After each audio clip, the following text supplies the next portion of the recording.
সবাই ওই বলেছি, তুমি জানো মধুরা কাকিমা এটা বলেছিলাম, চন্ডিকানন্দজি মহারাজের গান। এত গান উনি তো লিখেছেন, এই গানটা ওনার ছিল খুব প্রিয় গান। কেন প্রিয়? চন্ডিকানন্দজি মহারাজ মায়ের কাছে যখন মন্ত্র দীক্ষা নিয়েছিলেন তখন বলেছিলেন মা তাকে যে বাবা তুমি সাধু হবে, কিন্তু চন্ডিকানন্দজি মহারাজ তখন ছিলেন ভবঘুরে, বলছেন যে মা এসব আবার কি কথা বলছে, আমি আবার হব সাধু? মা আমার সাথে রসিকতাই করছে, বন্ধুদের সাথে যখন ফিরে যাচ্ছে তখন বলছে মা আজকে আমাকে বললো যে সাধু হবে। মায়ের ভীমরতি হয়েছে মনে হয়, কিন্তু কালচক্র তো তাকে ছাড়লো না। মানে মা বলতে শ্রী শ্রী মা? শ্রী মা। কোথায় ঘটেছে এটা? চন্ডিকানন্দজি মহারাজকে মন্ত্র দীক্ষা দিয়েছিলেন। হ্যাঁ, শ্রী শ্রী মা? শ্রী শ্রী মা দিয়েছিলেন। মানে এটা জয়রামবাটি না উদ্বোধনে? বলতে পারো সম্ভবত এটা জয়রামবাটিতেই হয়েছিল, সম্ভবত। আমার 3 মিনিট একটু আপনি কর। আচ্ছা আমি গানটা গিয়ে নিই। হ্যাঁ বাবা, আমি অন্য জায়গায় আছেন, পরে কথা বলছি। হ্যাঁ বলো বলো বলো। একাদশী তো মঠের একাদশী কালকে, আর এমনি যে এর একাদশীটা মানে যে সাধারণ সবাই যেটা করে সেটা হাতে ধরে নিয়েছো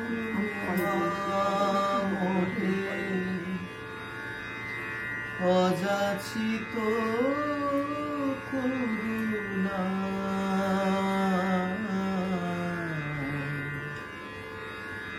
অকুল পাথারে কুল দিতে মোরে, স্থান দিলে করুণা,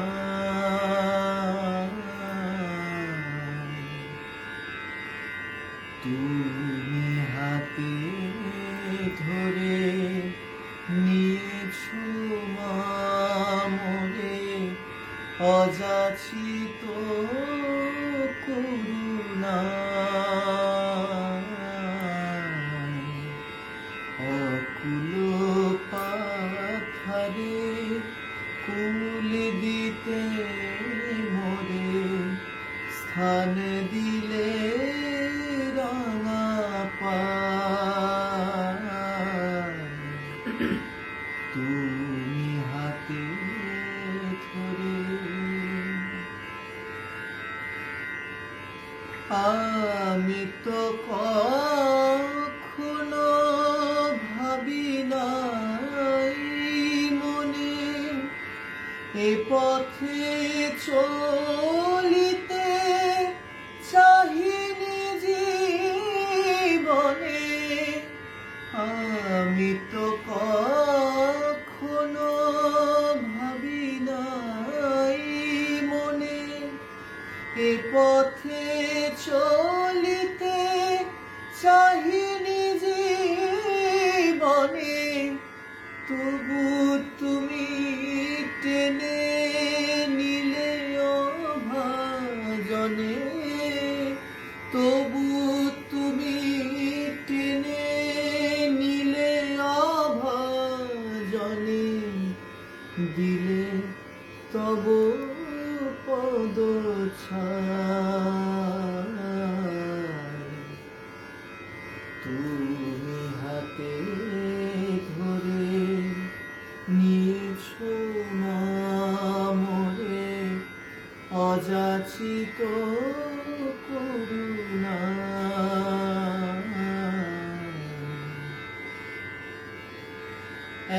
এত যদি কৃপা করিলে শঙ্করী, নিয়ে চলো মোরে নিজ হাতে ধরি।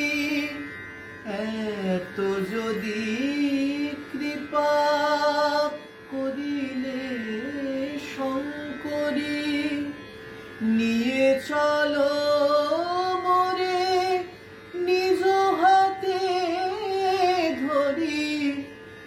আর যেন নাহি তোমারে পাশরি, আর যেন নাহি তোমারে পাশ ঈশ্বরী মোজে মোহিনী মায়া, তুমি হাতে ধরে নিয়েছো মা মোরে অযাচিত করুণা,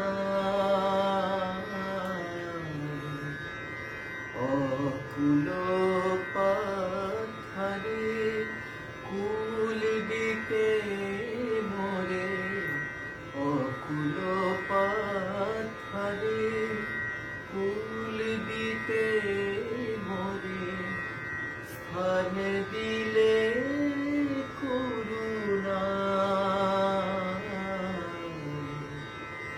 তুমি হাতে ধরে নিয়েছো মা মোরে অযাচিত করুণা।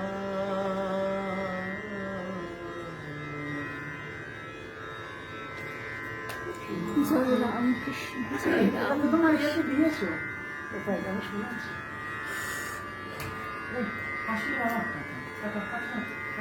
চলো আমরাও উঠবো।